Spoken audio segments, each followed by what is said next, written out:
اب آ جائیں یہ دو جو الفاظ ہیں نا، خود پسندی اور خود پرستی. پہلے تو خیر یہ فرق آپ نے اچھا کیا کر دیا ہے، لیکن اس میں ایک مسئلہ اور یہ کہ جب آپ اپنے آپ کو اپنے خالق سے علیحدہ کر کے اپنے مقام کی طرف آئیں گے تو آپ میں پھر خود پرستی اور خود پسندی آئے گی. جب آپ اپنے آپ کو خالق کے ساتھ جوڑ کر اپنے آپ کو پہچانیں گے، اس کی معرفت کے ساتھ، اس کی پہچان کے ساتھ، اس کی آگہی کے ساتھ اپنے مقام سے آگاہ ہوں گے. اپنے حقیقی مقام سے تبھی آگاہ ہوں گے جب اس کے تقابل میں رکھ کر اپنے آپ کو دیکھیں گے.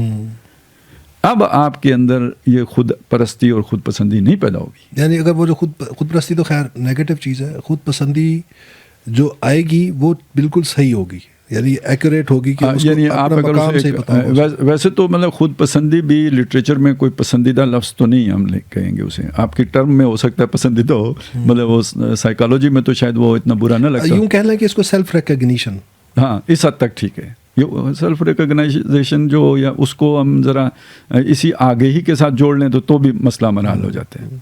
اپنی پہچان یا اپنی یعنی موجودگی کا احساس میں ہوں. اوہ اوہ سبحان اللہ، میرے ذہن میں بھی یہی آ رہا تھا. وہ آ گیا سبحانی ما اعظم شانی ہے. تو اس حد تک اگر، لیکن یہ دیکھیں اب یہ جملہ اپنی جگہ پہ اگر آپ رکھ کے دیکھیں گے تو یہ آپ کو گمراہ کن لگے گا.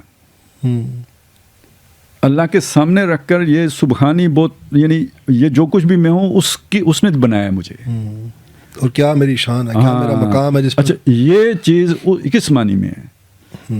اس کے اندر تشکر ہے. یعنی اگر آپ اس پہلی چیز کے ساتھ خود پرستی کے ساتھ جوڑ کے دیکھیں گے تو اس جملے کے اندر آپ کو تکبر اپنی انتہا میں نظر آئے گا، شرک نظر آئے گا، بہت بڑا ہوا تکبر نظر آئے گا. کتنا گستاخانہ جملہ محسوس ہوگا. اسی جملے کو اللہ کے ساتھ جوڑ کے رکھیں تو اس کے اندر شکر گزاری ہے.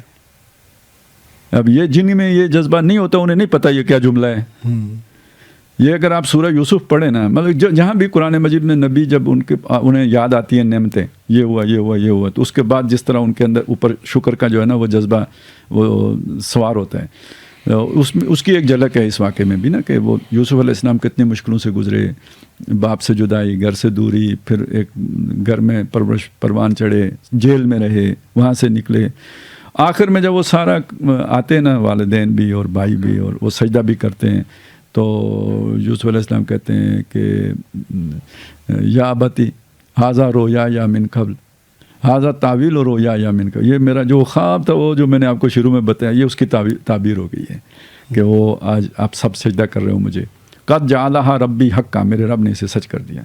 اب یہ جب یہ نعمت یاد آتی ہے نا، پھر باقی بھی یاد آ جاتی ہیں. وقد احسن بی اذ اخرجنی من السجن، جیل سے نکالا. وجاء بکم من البدو، اور آپ سب کو دیہات سے میرے پاس لے آیا. اس کے بعد کہ میرے اور بھائیوں کے درمیان جدائی پیدا ہو گئی تھی. ان ربی لطیف لما یشاء.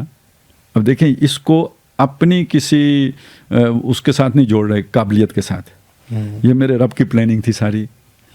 وہ بڑے سیٹل طریقے سے اپنے کام کرتا ہے. انہو حکیم علیم، انہو هو الحکیم العلیم، وہ بڑا علم والا، حکمت والا ہے. اور آگے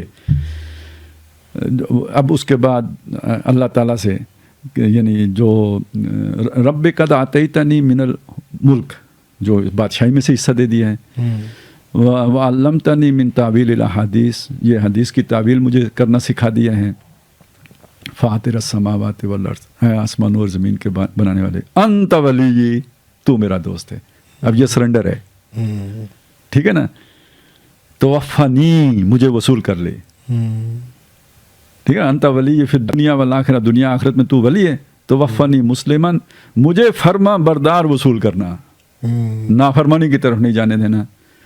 تو جب ایک اللہ کے ساتھ سامنے کھڑا کر کے بندہ ان نعمتوں کا ذکر کرے گا جو اس کے اوپر ہیں، یا اپنی کسی شان کا ذکر کرے گا، تو وہ تکبر کے طور پر نہیں کرے گا، مسلم کے طور پر کرے گا، اور ابھی جو آپ فرما برداری کے طور پر کرے گا. یہی ہے اصل میں. وہ ان نعمتوں کا شعور اور ادراک بھی ہونا چاہیے.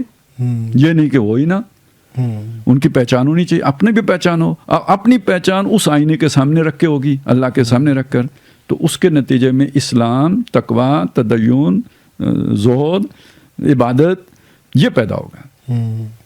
اس کے لیے ایک لفظ اگر آپ شکر لے لیں تو بس شکر ہے. ٹھیک ہے نا. لیکن اگر اس سے الگ کر کے کہیں گے تو یہ تو بہت بڑا گستاخانہ. آپ کہیں گے اتنا بڑا کلمہ تو شیطان نے نہیں بولا گستاخی کا. تو مسئلہ یہی ہے، جن لوگوں کو جن کا تصور وہ ہو کہ میں مار دو، انہیں یہ گستاخی لگے گی، خواب تصوف کے مخالف ہی کیوں نہ ہو.